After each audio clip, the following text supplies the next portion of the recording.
Okay, so this is the chaos. We've got multiple trades in here. We've got plumbing, we have roofing, and we have HVAC. And so there hasn't been an update in quite a while. And this is a good time to, I think everybody's taking lunch here real quick. And you see some of the rough-ins that are being done. This is a HVAC rough-in. There's actually a room in the attic for HVAC. And that's kind of interesting. First time I've seen it done that way, but that's awesome. Okay, so we've got all the registers right there that are being hung from the ceiling. This is a ceiling mounted register system. Nice thing is we also have a register in the walk-in, so that's fabulous. Let's take a look here in the main bathroom. We've got some rough ends for plumbing, hot water tank back there, cold water line for refrigerator, and showers in process.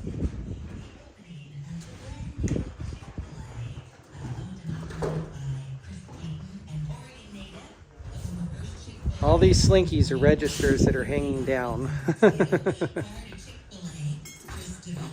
Okay.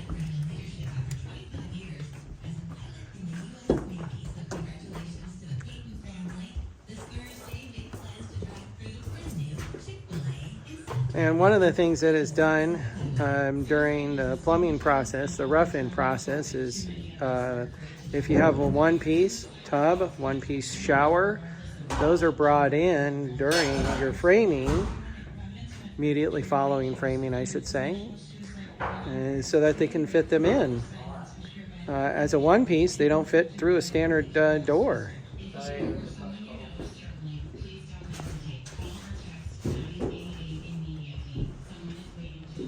So yeah, that's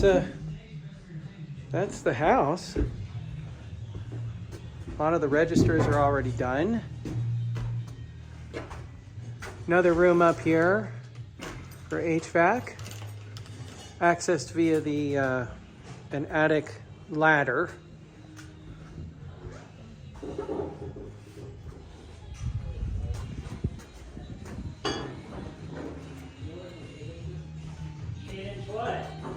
There's a tub, shower unit.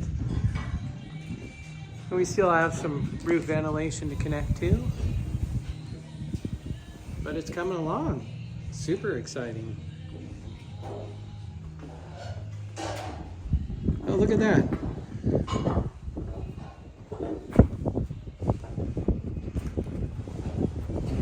Oh, and for anybody who's watching, those joists have not been hung yet.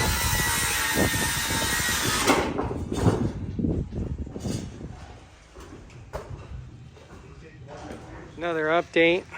So here we've got Rex fortified house wrap, stapled 16 inches on center.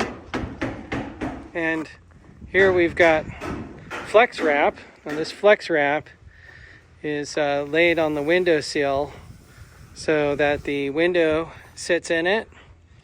And what these installers do is that they'll put the window in, and they actually will caulk all the way around. And you see up here, this is a flap that goes over the window flange, and they'll caulk all the way around. And then when they put the trim on, they'll actually use butyl tape on the trim to make sure that there's no water penetration whatsoever.